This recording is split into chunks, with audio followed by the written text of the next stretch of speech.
मैं अपने तमाम मुलाजमीन की तरफ से, अपने आरजी मुलाजमीन की तरफ से, 4.5 लाख मुलाजमीन की तरफ से आपका तहे दिल से शुक्रिया अदा करना चाहूंगा।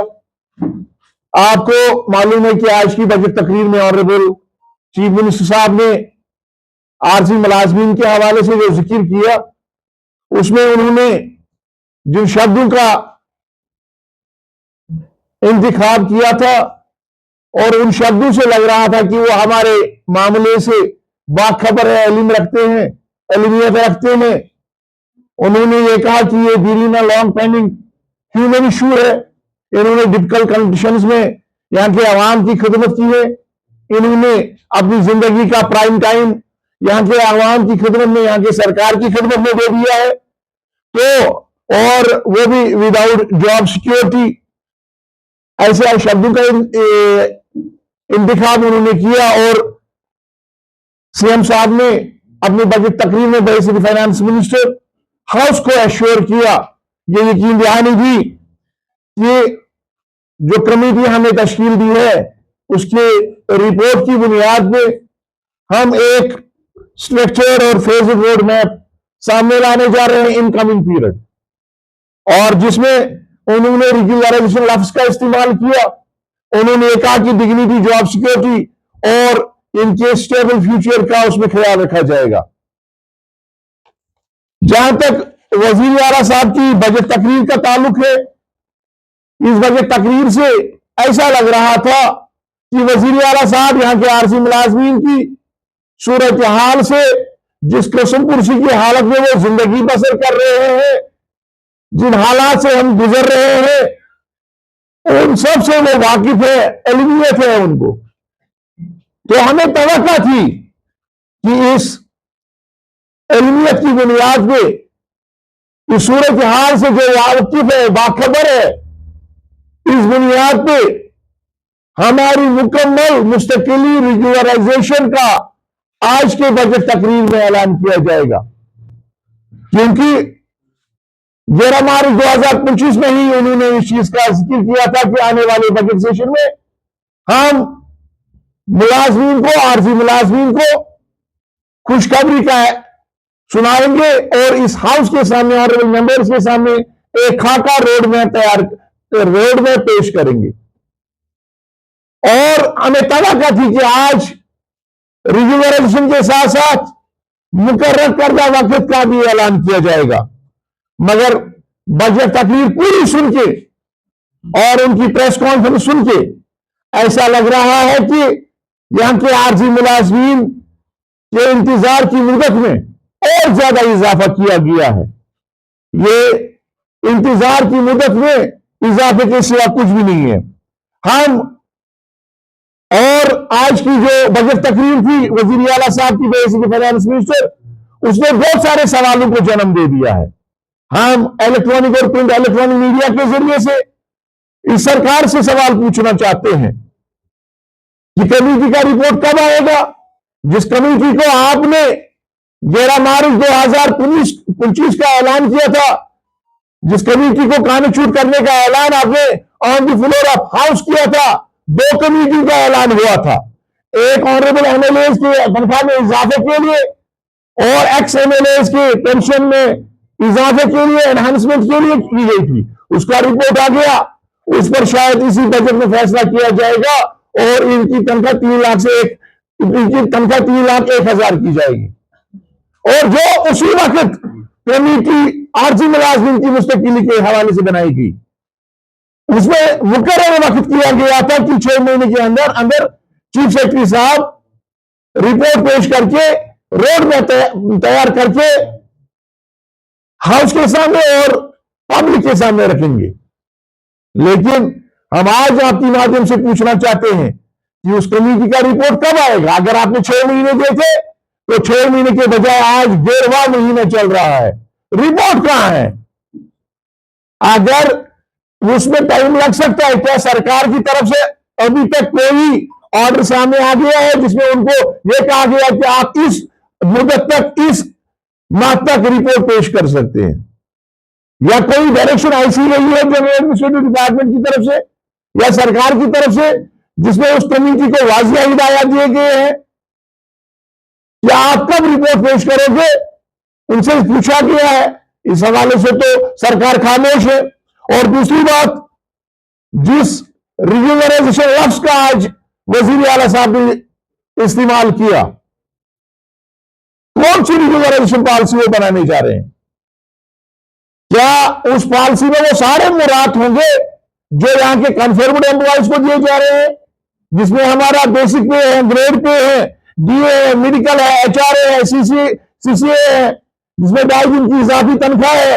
यूटी बनने के बाद जो मरकजी मुलाजमीन को मुराद दिए जा रहे हैं, जो यहाँ के कन्फर्म्ड एम्प्लॉयज मुराद दे रहे हैं, children education allowance, transport allowance, higher education allowance, जो मुराद यहां के मुलाजिम ले रहे हैं, क्या इस पॉलिसी में, हम पूछना चाहते हैं, क्या इस पॉलिसी में वो होंगे?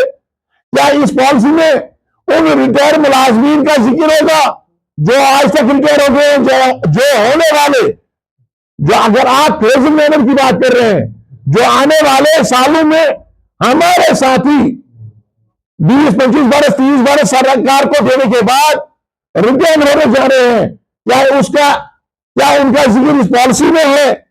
जो रिटायर हो गए उनके साथ क्या करना है सरकार को, क्या इस पॉलिसी में उसका जिक्र है? जो दौरानी ड्यूटी शहीद हो गए हैं, आपने परसों ही देखा होगा, यहां के आरजी मुलाजमीन ने कोई भी कसर बाकी नहीं रखी, दिन रात मेहनत करके शदीद बर्फबारी में, भारी बर्फबारी में आवाम तक पीने का पानी 6 फुट 7 फुट बर्फ काट के आवाम तक पीने का पानी बहन पहुंचाया। वाटर सप्लाई, बिजली, आपने तरसीमी लाइन पे देखा होगा, हमारे एक आरसी मुलाजिम भाई, उसने तरसीमी लाइन को मरम्मत करते करते अपनी जान दे दी, जान शहादत नोश किया उसने। इस तरीके से कई अफराद जो आज तक दौरान ड्यूटी शहीद हो गए हैं, क्या उनका जिक्र इस पॉलिसी में है? जो लोग उम्र भर के लिए नाखुश हो गए हैं, जिनके बाजू कटे हैं, जिनके हाथ कटे हैं, जिनके टांगे कटे हैं, जो उम्र भर के लिए आपने अफराधी खाना पर बोझ बने हुए हैं, उनकी दवाई का खर्चा, मुख्तलिफ खर्चा उनके, क्या उनका इस पॉलिसी में जिक्र है? जो सुटेबल फ्यूचर की आपने बात की है, वो सुटेबल फ्यूचर क्या है? जिन लोगों को आप इंतजार कर रहे हैं, अगर आप फेजिंग मैनर में रेगुलराइजेशन करना चाहते हैं, जिन लोगों को रेगुलराइजेशन के लिए, रेगुलराइज होने के लिए इंतजार करना पड़ेगा, उनके लिए तनख्वाह में इजाफा किया गया, नहीं किया गया? आज के बजट सेशन में मिनिमम वेज एक्ट के हवाले से कुछ नहीं किया, कहा गया। डिप्टी साहब ने कहा था कि 2022 में मिनिमम वेज एक्ट का इतलाफ यहां पे हो गया। उस वक्त के वजीर लेफ्टिनेंट गवर्नर साहब मनोज सिन्हा साहब ने, मैं आपकी इंफॉर्मेशन के लिए बताना चाहता हूं, उन्होंने जो कमेटी उस वक्त तश्कील दी थी मिनिमम वेज में एनहांसमेंट के लिए, उसमें 6 महीने, विजय भटनागर साहब उस कमेटी के चेयरमैन थे, उन्होंने 6 महीने एक्सरसाइज करके 11 रुपए का इजाफा किया। क्या वो 11 रुपए के इजाफे को मिनिमम वेज एक्ट का नाम दे रहे हैं?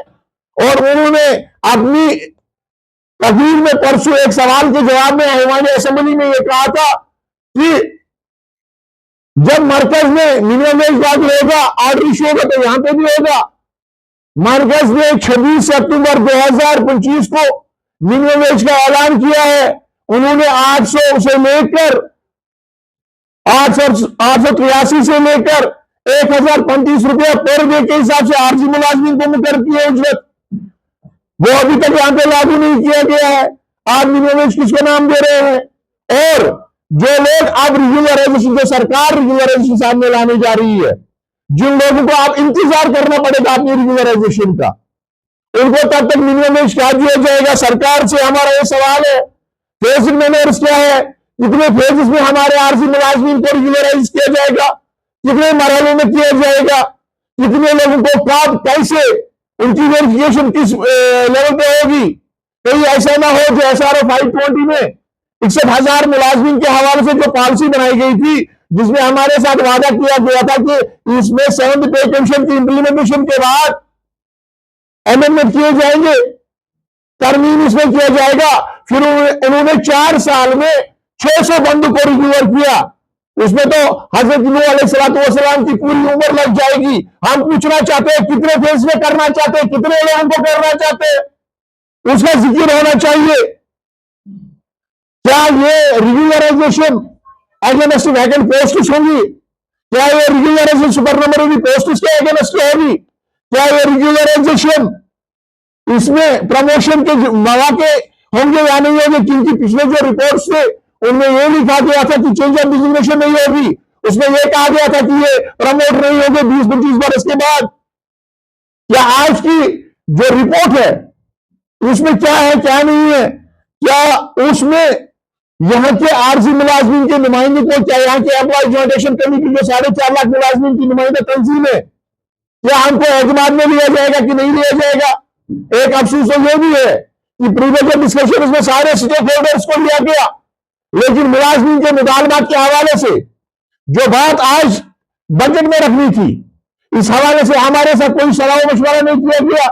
हमारे मसाइल, हमारे मुतालबात, हमारे जो मुश्किलात है उस हवाले से हमको पूछा नहीं गया। आपकी जो इनकी रिवायत, जो हस्बी रिवायत प्रीवियस डिस्कशन में मुलाजमीन के साथ करते थे वो भी नहीं हुई। अब हमारा मुतालबा होगा यहां की सरकार से, खासकर ऑनरेबल फाइनेंस मिनिस्टर जो यहां के ऑनरेबल चीफ मिनिस्टर भी है, उनसे हमारा मुतालबा होगा, हमारी गुजारिश होगी, अदबन एहतरामन गुजारिश होगी कि जिस दिन वो बजट पर सवालों के जवाब देंगे तो हमारी पूरी उम्मीद है कि उस दिन वो इन सारे सवालों को, इन सारे जो इस वक्त एक इंतशार पैदा हो, जो एक उलझन तजस्सुब पैदा हो गया है कि पॉलिसी क्या है क्या नहीं है, इन सारे सवालों का वो जवाब देंगे। क्योंकि उन्होंने खुद इस चीज का ऐलान किया था कि जो पॉलिसी, जिस कमेटी का इन्होंने इनकाद किया, जिस कमेटी का उन्होंने ऐलान किया था 13 मार्च 2025 को, उस कमेटी का रिपोर्ट हाउस की अमानत है, उसको हाउस के सामने पेश किया जाएगा। तो हम तवक्को रखेंगे, हम उम्मीद रखेंगे कि जो आरजी मुलाजमीन की रिग्यूलराइजेशन के हवाले से रोड मैप तैयार किया गया है, ये रोड मैप बजट पर जब सवालों का जवाब वजीर आला साहब फाइनेंस मिनिस्टर देंगे उस दिन इसको पेश किया जाएगा। कहीं ये पॉलिसी ऐसी ना हो, SRO 520 हमने उस वक्त इसलिए कबूल किया था कि उसमें हमारे साथ कमिटमेंट की गई थी, हमारे साथ वादा किया गया था पीडीपी और बीजेपी की सरकार ने, उस वक्त के ऑनरेबल फाइनेंस मिनिस्टर साहब ने, कि 7th पे कमीशन मुकम्मल होने के बाद, इंप्लीमेंट होने के बाद, लागू होने के बाद इसमें तरमीम किए जाएंगे और आपके वो सारे मुराद दिए जाएंगे जो यहाँ के 4th क्लास एम्प्लॉयज दे रहे हैं।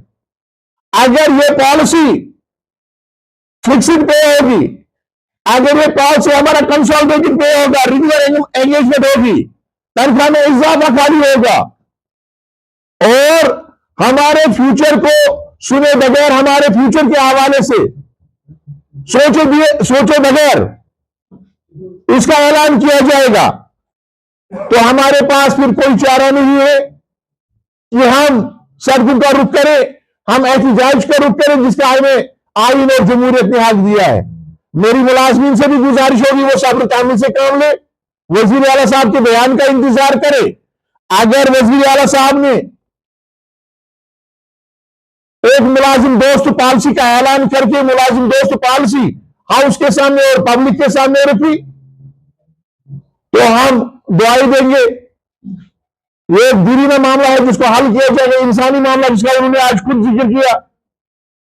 और अगर ऐसा नहीं किया गया, अगर ये फ्रेब साबित हुआ, अगर ये सियासी जुमला साबित हुआ, अगर ये वक्त गुजारी के लिए और सरकार की कारगुजारी के लिए उन्होंने हमें ललचाने के लिए ये आज की बात पेश की, तो फिर हमारे पास कोई चारा नहीं है, हम सब कुछ रुख करेंगे, जिसकी तमाम तर जिम्मेदारी यहां के सरकार पर आयद होगी। इसके अलावा उन्होंने अपने इलेक्शन मंशूर में एक तो रिग्यूलराइजेशन का जिक्र किया था जिस पर उन्होंने वोट लिए थे 61,000 खानदानों से 4.5 लाख मुलाजमीन से, क्योंकि बर्निंग इशू इस वक्त यही 2 है 3 है जिस बुनियाद पर उन्होंने लोग उसे वोट लिए थे। एक तो रिग्यूलराइजेशन का मामला, आरजी मुलाजमीन का मामला जो मुख्तलिफ महकमों में, पब्लिक सेक्टर यूनिट्स में, कॉर्पोरेशन में, ऑटोनोमस बॉडीज में, दूसरा मिनिमम वेज एक्ट जो पूरे मुल्क में लागू है, लद्दाख में भी लागू है, वहां पे 26,000 से 45,000 रुपए दिए जा रहे हैं और यहाँ पे 9,300 रुपए दिए जा रहे हैं। और दूसरा जो उन्होंने ओल्ड पेंशन रेस्टोरेशन लगभग हमारे 1,20,000 के करीब ऐसे मुलाजमीन है 2010 के बाद, जैसे नॉन गेजेटेड मुलाजमीन है, फोर्थ क्लास एम्प्लॉइज है, जो 2010 के बाद तैनात हुए और उनके साथ वादा किया गया, उनसे इस बात पे वोट दिया गया इलेक्शन मंशूर में कि ओल्ड पेंशन की रेस्टोरेशन हो जाएगी जैसे बाकी स्टेट्स में होगी। और तीसरी बात, जो हमारे पब्लिक सेक्टर स्टूडेंट्स है उनको रिवाइवल किया जाएगा, उनमें तब्दीली लाई जाएगी, उनका बजटरी सपोर्ट के हवाले में सोचा जाएगा, उनका एक बार फैसला किया जाएगा। तो हमें पूरी उम्मीद है, और आंगनबाड़ी वर्कर्स के हवाले से तो हमें पूरी उम्मीद है इन सारे सवालों का जवाब आने वाले दिनों में हमारे ऑनरेबल चीफ मिनिस्टर साहब, फाइनेंस मिनिस्टर पेश करेंगे। अगर ऐसा नहीं किया गया तो हमारे पास कोई चारा नहीं है सड़कों का रुख करने के सिवा, जदोजहद का ऐलान करने के सिवा।